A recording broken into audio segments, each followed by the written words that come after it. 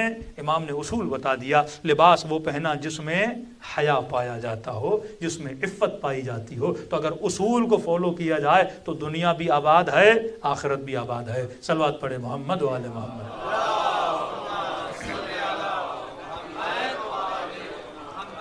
ہمارے گھروں میں اگر بے چینیاں ہیں اس کا سبب بھی یہ ہے کہ ہم اہل بیت کے بتائے ہوئے اصولوں پہ نہیں چلتے، ہم کچھ پریکٹیکلی چیزیں کر کے گھروں میں چلے۔ فلاں مولانا ہے ایک مشہد میں، آپ جانتے، میں نے کہا ہمارے دوست ہیں، کہا کہ انہوں نے کافی ٹائم پہلے ہمارے گھر میں شوہر کے ساتھ انبن تھی تو انہوں نے ہمیں چینی دی تھی، اور الحمدللہ چینی کا اثر بڑا تھا، اور جو شکایت ہمیں شوہر سے تھی وہ شکایت کیا ہو گئی؟ دور ہو گئی۔ ٹائم نہیں دیتے تھے، محبت کا مسئلہ تھا، وہ سب کچھ ہمارا دور۔ میں نے کہا آپ کو ہم سے کیا چاہیے؟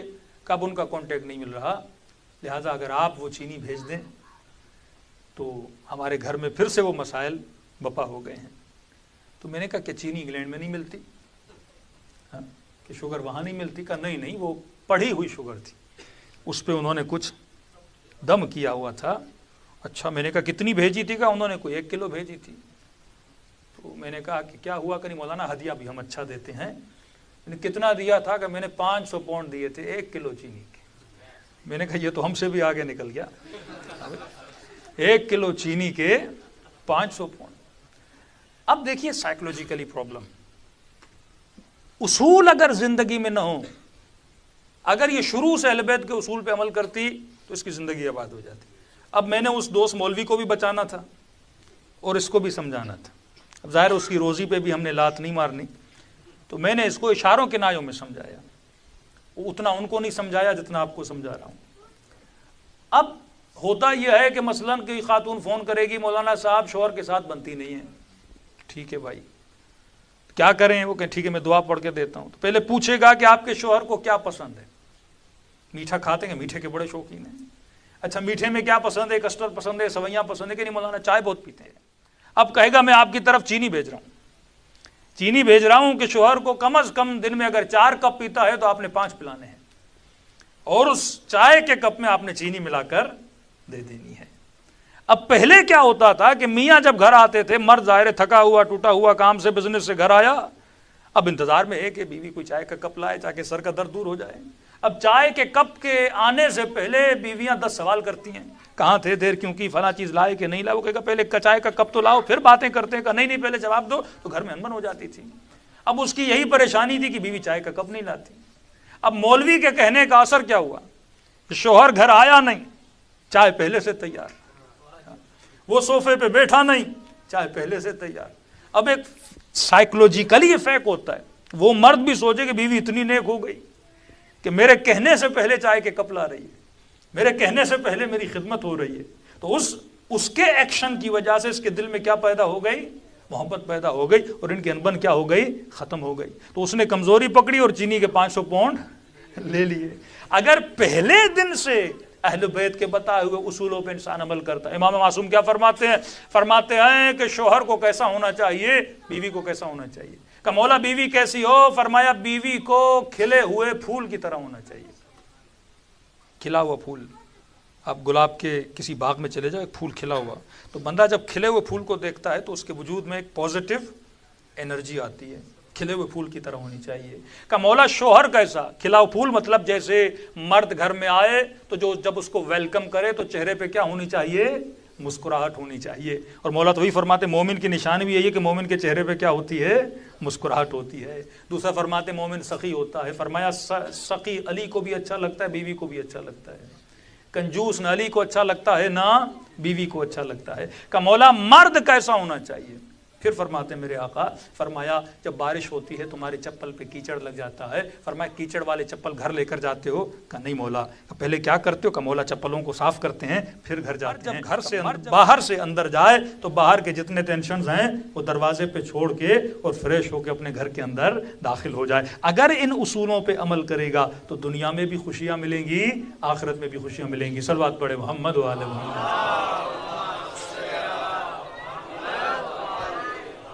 وعجل فرجہم، تو ایک پہلو اہل بیت کے معجزات، دوسرا پہلو کیا پہنتے تھے، تیسرا پہلو اہل بیت نے جو اصول بتائے ہیں، یہ گھروں میں ناچاکیاں، یہ ڈائیورس کا ریشو اوپر جانا، یہ خیانتیں جو گھروں میں ہوتی ہیں، ان سب کا سبب یہ ہے کہ ہم نے ان اصولوں کو فالو نہیں کیا جو اہل بیت علیہ الصلوۃ والسلام نے